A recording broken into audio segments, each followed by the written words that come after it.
this. Let me end in this. Vision, vision, vision, vision is what Zohran is representative of. Vision is the art of seeing what's invisible to others. And when people say we can't get a lot of these initiatives done, we say to them, hell no, we not going home. Hell no, we're going to stand up for every person in this borough and city who felt like their voices have not been heard. Hell no, we're going to stand up for those who felt like this has not been a city of theirs, a city that has gotten far out of reach. With that being said, it gives me great honor to bring up my socialist brother. I'm sorry. And let me just end in this. Dr. King was called the socialist. Dr. King was despised and called a communist as well.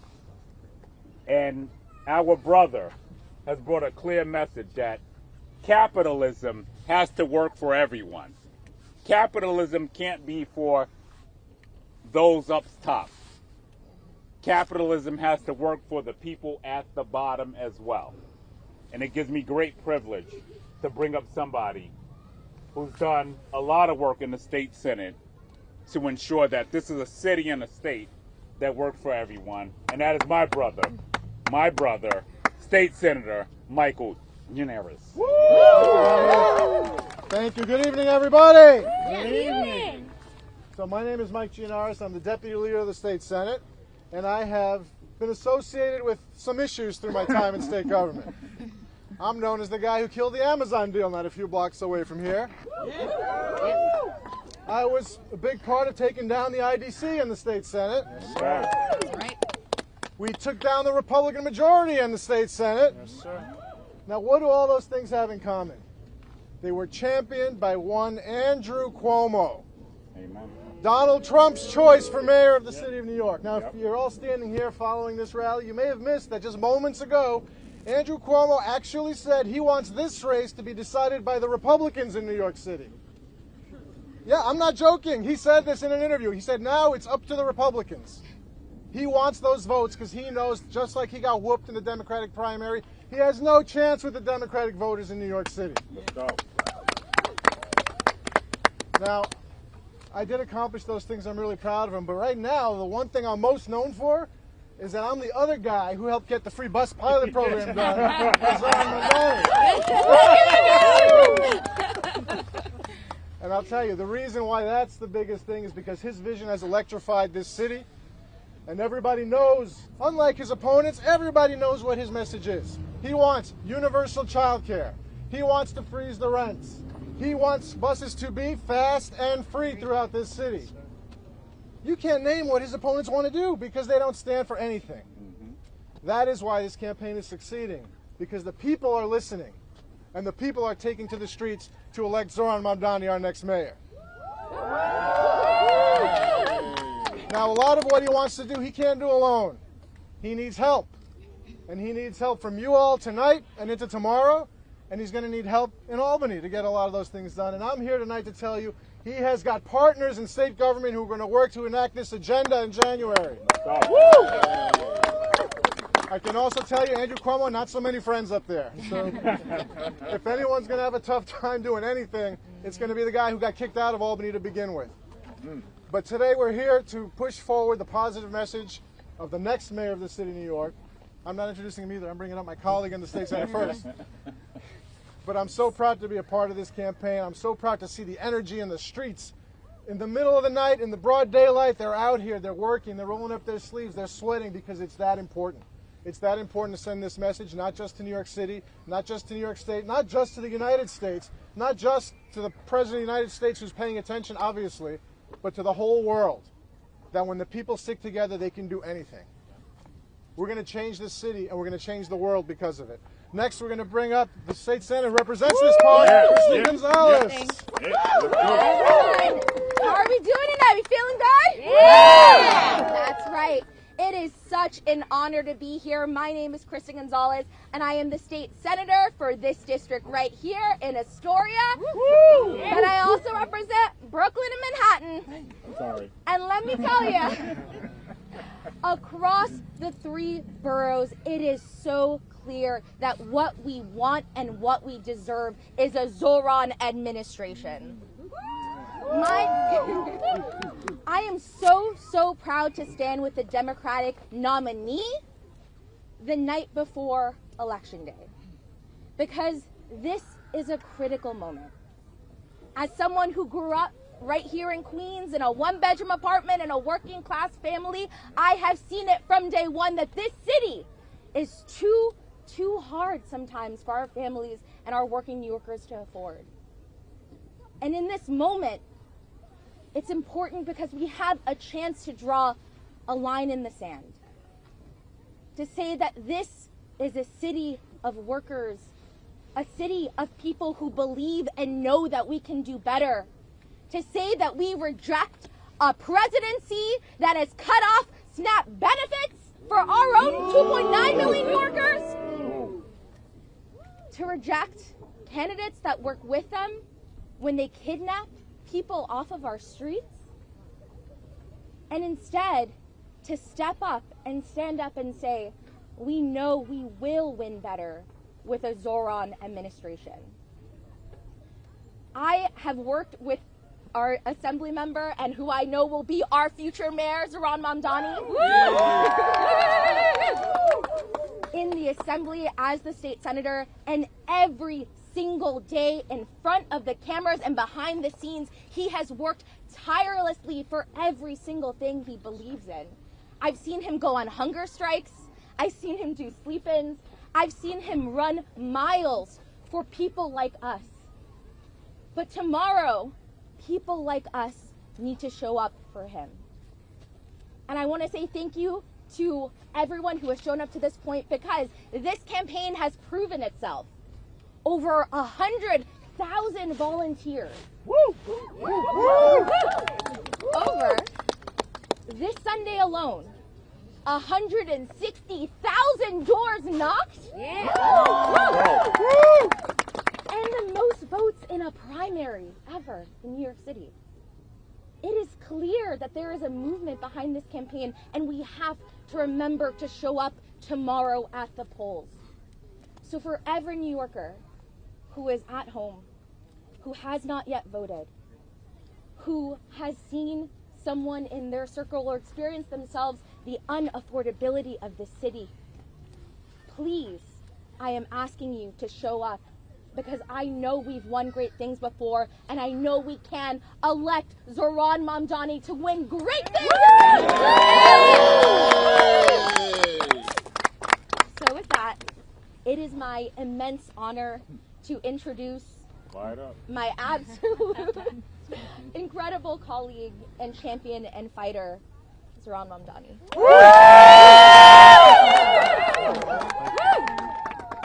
Thank you.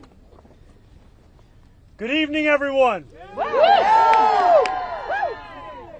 It is such a pleasure to be here with all of you today, to be here alongside our borough president, our deputy majority leader, our state senator, our city councilwoman, and countless volunteers who are here for the final night of canvassing before the election. We know what is on the ballot, but I want to take a moment to speak about who is on the ballot tonight. Donald Trump just put out a statement encouraging New Yorkers, saying they must vote for Andrew Cuomo. We know and have known for months that Donald Trump would favor Andrew Cuomo as the mayor. They share the same donors. They share the same small vision. They share the same sense of impunity. And yet in these final days, what was rumored, what was feared, has become naked and unabashed. The MAGA movement's embrace of Andrew Cuomo is reflective of Donald Trump's understanding that this would be the best mayor for him. Not Not the best mayor for New York City, not the best mayor for New Yorkers, but the best mayor for Donald Trump and his administration. And for all those who question the feasibility of fighting for working people, we speak often about free buses, which costs about $700 million. I would invite you to look at another man who endorsed Andrew Cuomo today, Elon Musk. Elon Musk, for whom it only took $959 million in tax breaks from Andrew Cuomo when he was the governor for his pet projects to get that endorsement. More money than it would cost to make every single bus free in this city. So the question is not how we will pay for it, but whether we want to pay for it. Yes. And so we know, as you all go out tonight to knock on doors, that the New Yorkers you will find on the other side are New Yorkers who are increasingly feeling afraid of their own place in this city. New Yorkers who question whether they can send their children to school, whether they will be able to afford the next rent hike, whether they can actually get groceries with these snap cuts. New Yorkers who know that they are under attack from twin crises of an authoritarian administration on one side and the affordability crisis on the other. And as much focus as there is on polls and on predictions, I want you all to raise your hands for me one last time. If every person who is here to canvass can put their hands in the air, because these are the hands that will decide this election. These are the hands that will cast votes. These are the hands that will knock on doors. These are the hands that will call your neighbors. And these are the hands that have brought us to this point of making history in this city. Making history to show that when you focus and fight for working people, you can in fact remake the politics of the place that you call home. And I want to thank every person that's here. Because though it is tempting in electoral politics to ascribe an achievement to an individual, it is actually of a collective. And you are all the people who made that collective real. You are the New Yorkers who were with me this morning at 6, and the New Yorkers who are with me this evening at 7. The New Yorkers who have been standing alongside this fight for more than a year. And the reason that the President of the United States of America, the reason that one of the wealthiest men in the world are both trying to get involved at the last minute is that they know we will accomplish everything we have run on. That is what they fear. They fear the power of an example that can show that it need not be this hard to call this city home. It need not be this hard to afford to live in these 5 boroughs. And I thank you because you are on the verge of sharing that example with the world. So hold on to that example tonight. Hold on to it when you're going 10 consecutive not homes in your canvas. Hold on when you're in that second hour and you're asking yourself, should I walk up this 6th flight of stairs? Hold on to it when a person opens their door just a little bit and they show you the despair that they have long associated with politics. Hold on to it because you could open their eyes to a world that they have not seen in this city for so long. And as tempting as it is to think that everyone has been paying attention to this race, just last week a friend of mine, Charlie, knocked on doors in Hell's Kitchen. And he shared afterwards that he met a man who had yet to hear of this campaign. You may find a New Yorker for whom you are the person that introduces them to this fight. And that is why more important than me is you. You are the people who are bringing this fight to the doorsteps of New Yorkers. I will never be able to thank you enough for the privilege of being a part of this movement. And now, with close to just 24 hours until the polls close, let us leave everything out there on the field, my friends. Let us do it together. Let us work so hard this evening and tomorrow that we never have to ask ourselves the question, what if? Let that never be the words that leave our mouth, and let us instead breathe in the victory that each and every one of you have brought forth in this city. Thank you so much.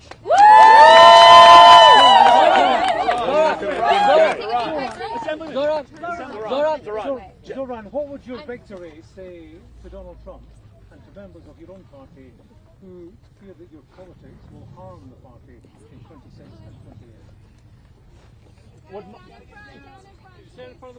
Everybody, yes. How are we all doing?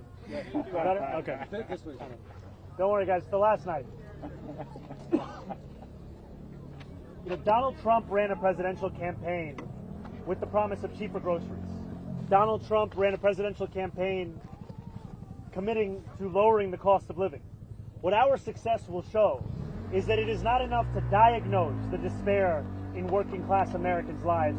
You have to actually deliver on the agenda. And that is what we intend to do each and every day while we are in office. What about the relations of members of your own party about your politics? Look, if you're a member of my own party like Andrew Cuomo, I'd understand why you wouldn't support our politics. Because it's a direct challenge to everything that this former governor has stood for. A politics of impunity, a politics of selling out working class people at the behest of his billionaire donors, and a politics of telling New Yorkers what they can't do when really what they mean to say is what they won't do. Zohran, Jeremy. Assembly member, I know you just said that this is more naked and abashing for your words than previous associations you met. Were you at all surprised to see the president go this far in front of Governor Cuomo? And then also, how do you reckon, I know you've made your own pushes into voter bases that have supported Trump in 2020 or even earlier. So how do you reckon with your own appeals to Trump voters and Cuomo? You know, I will always speak to every New Yorker who calls the city home.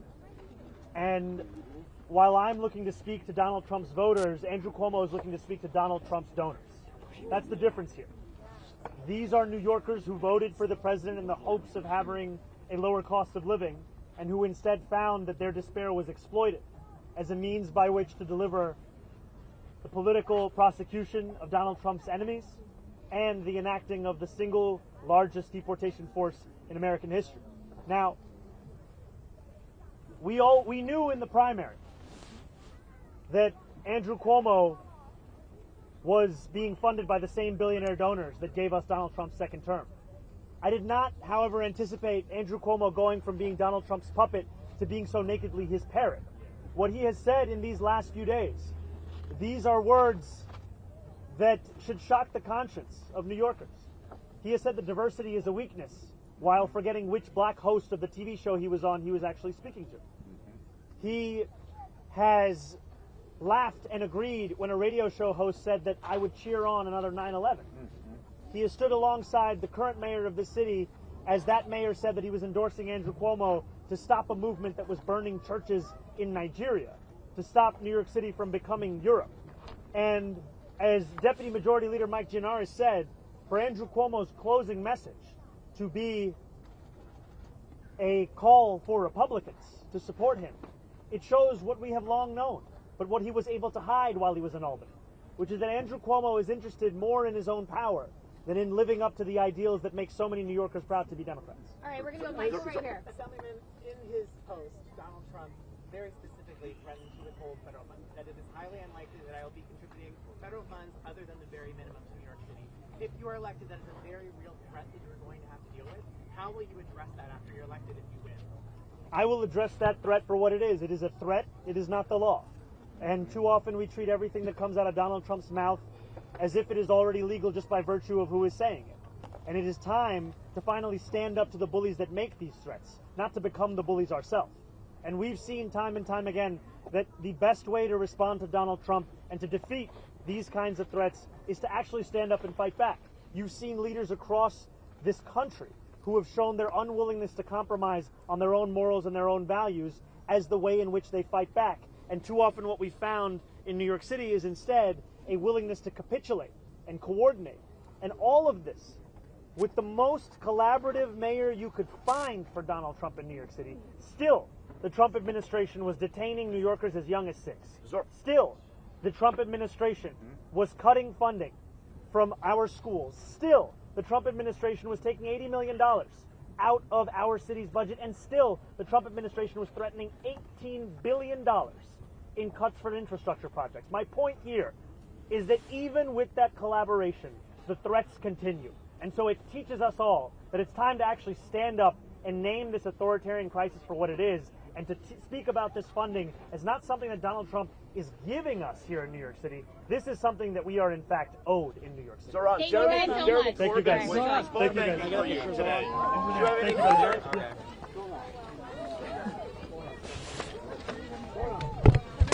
I'm so sorry. Are you okay? Sorry, my feet are full and sticky. Okay, you want me to help you? I'll just go over there, thank you. You can hold my hand if you want. I'll just go over right over there. Yeah. Thank you. That was kind of a crazy mob. Yeah, that was violent. Like people were about to walk out.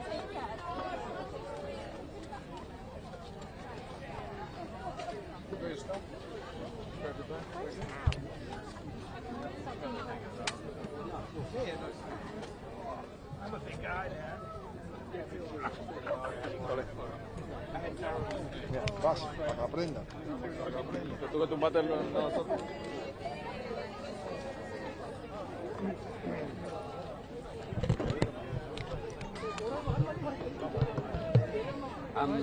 We do need to do an AS live as well for the morning.